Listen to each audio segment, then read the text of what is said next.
ಆದರಣೀಯ ಎಲ್ಲ ಸತ್ಯವಂತ, ಧರ್ಮವಂತ, ನ್ಯಾಯವಂತ ಸೌಜನ್ಯಪರ ಹೋರಾಟಗಾರರು, ರಾಷ್ಟ್ರೀಯ ಹಿಂದೂ ಜಾಗರಣ ವೇದಿಕೆಯ ಕಾರ್ಯಕರ್ತರಿಗೆ, ಅದೇ ರೀತಿ ಪ್ರಜಾಪ್ರಭುತ್ವ ವೇದಿಕೆಯ ಕಾರ್ಯಕರ್ತರಿಗೆ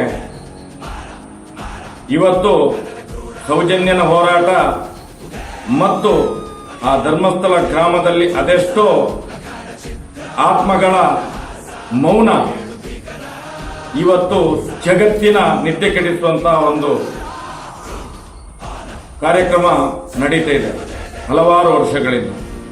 ಆ ದೃಷ್ಟಿಯಿಂದ ಇವತ್ತು ಕರ್ನಾಟಕ ರಾಜ್ಯದ ರಾಜ್ಯ ಸರ್ಕಾರ ಸನ್ಮಾನ್ಯ ಸಿದ್ದರಾಮಯ್ಯರವರು, ಗೃಹ ಮಂತ್ರಿ ಜಿ ಪರಮೇಶ್ವರ್ ಅವರ ಒಂದು ಮುತಾಲಿಕೆಯಲ್ಲಿ ನಡೆಯುತ್ತಿರುವಂತಹ SIT ತಂಡ, ಆ SIT ತಂಡವನ್ನು ದುರ್ಬಲ ಮಾಡಲಿಕ್ಕೋಸ್ಕರ ಅಧರ್ಮೀಯರು ಧರ್ಮದ ಹೆಸರಲ್ಲಿ SIT ಅನ್ನು ದುರ್ಬಲ ಮಾಡಲಿಕ್ಕೆ ಹೊರಟಿದ್ದಾರೆ. ನಾವು ಕಂಡುಕೊಂಡ ಹಾಗೆ ನಾವೇನು ಸುಮ್ಮನೆ ಕೂತಿಲ್ಲ. SIT ಒಳ್ಳೆಯ ರೀತಿಯ ತನಿಖೆಯನ್ನು ಮಾಡ್ತಾ ಇದೆ, ಅದಕ್ಕೆ ನಾವು ಸ್ವಾಗತವನ್ನು ಮಾಡಿದ್ದೇವೆ. ಆ ದೃಷ್ಟಿಯಿಂದ ಇವತ್ತು ಅವರ ಮನಸ್ಸನ್ನು ಹಾಳು ಮಾಡುವಂತಹ ಒಂದು ದುಷ್ಟ ಶಕ್ತಿಗಳ ಹುನ್ನಾರವನ್ನು ಮೆಟ್ಟಿ ನಿಲ್ಲಕ್ಕೋಸ್ಕರ ಆ SITಗೆ ಒಂದು ಪ್ರಬಲವಾದ ಶಕ್ತಿಯನ್ನು ಕೊಡಬೇಕು. ನಾವು ಕೂಡ ರಾಜ್ಯಾದ್ಯಂತ ಒಂದು ಕರೆಯನ್ನು ಕೊಡಲಿಕ್ಕೆ ನಾನು ಇಚ್ಛೆ ಪಡ್ತೇನೆ.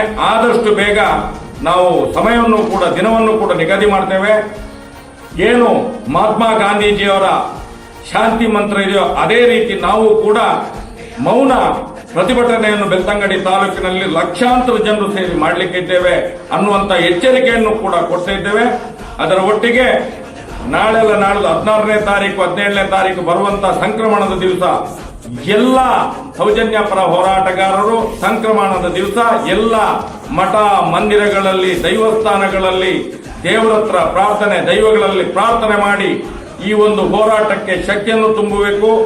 SIT ಅಧಿಕಾರಿಗಳಿಗೆ ಸತ್ಯದ ಪರ ಹೋರಾಟ ಮಾಡುವಂತ ಒಂದು ಚಿತ್ತವನ್ನು ನೀಡಬೇಕು ಅನ್ನುವಂಥ ದೃಷ್ಟಿಯಿಂದ ಪ್ರಾರ್ಥನೆಯನ್ನು ಮಾಡಬೇಕು ಅಂತ ಹೇಳಿ ಕಳಕಳಿಯ ವಿನಂತಿಯನ್ನು ಮಾಡ್ತಾ ಇದ್ದೇನೆ.